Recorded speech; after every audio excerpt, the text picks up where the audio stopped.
Excuse me, high Shafayet. আপনার কি খুব ঘুম পাচ্ছে? সরি মানে আপনি বারবার আমার ফ্রেমের ব্যাকগ্রাউন্ডটা নষ্ট করছেন। আমি যাকে দেখতেছি তুমিও কি তাকেই দেখতেছো? আমি কিভাবে বলবো তুই কাকে দেখতেছিস? এটাকে এতগুলা মেয়ে আছে, তোমার যার ব্যাপারে ইনফরমেশন লাগবে বলো, আমি দিয়ে দিচ্ছি। কিন্তু ওর ব্যাপারে না। কেন? তোমার সাথে কম্পিটিশন করেই আমার ট্রফিটা নেওয়া লাগবে। আন্টি তুমি ট্রফি আঙ্কেলরা তোমাকে গোল দিয়ে নিয়ে যাবে।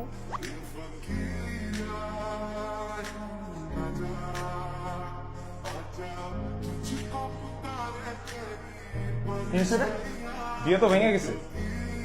তোর বউয়ের মানে যে পালাই গেছে ওই বউয়ের বান্ধবী আছে না একটা অহনার নাম্বারটা কি তোর কাছে আছে? আমার একটু দিতে।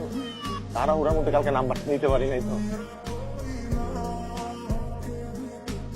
কামিং। ইন্টারভিউ দিতে এসে বসের সাথে ফাইজলামি করছে। এখন যদি আপনার চাকরি না দিই? না প্লিজ, অনেকদিন পর। কেমন আছেন? আমি ভালো আছি, তবে এখন আরেকটু বেটার ফিল করছি।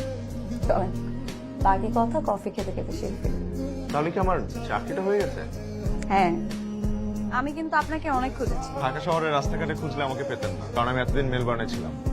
জান, এখন আর আমার একা থাকতে ভালো লাগে না। তাহলে একা থাকেন না, এত সহজ। আপনি চাইলেই কিন্তু পারেন। আঙ্কেল আন্টিকে আপনার কাছে নিয়ে আসেন।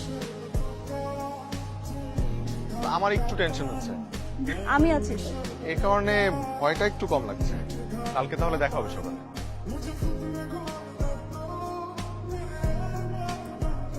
আমার তিনটে ইচ্ছা আছে। লেট মি গেস, আপনার প্রথম ইচ্ছা you want to be miss world. আপনার দ্বিতীয় ইচ্ছা কি? আপনার হাতটা দিন তো।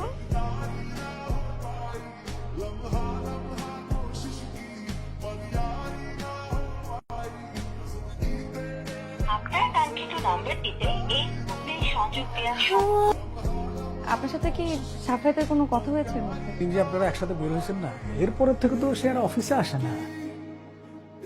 কি হয়েছে আমাকে বলো।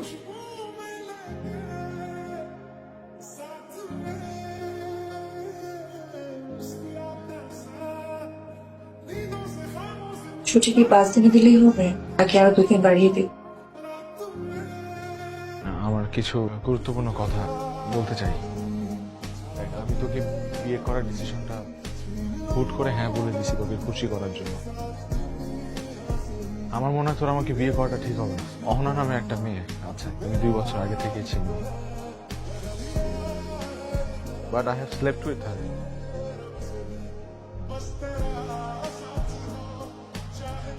Thank you.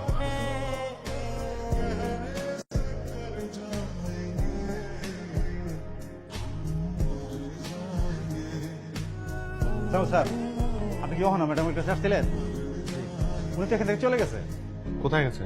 কোথায় গেছে এটা আমাকে বলে জানি, তবে যাওয়ার সময় প্যাকেট দিয়ে গেছে আমার হাতে আপনাকে দেওয়ার জন্য। দাঁড়ান স্যার, প্যাকেটটা নিয়ে আসতেছি।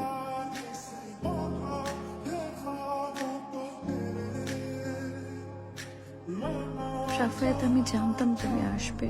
তোমার সমস্ত পরিস্থিতি আমি জানি।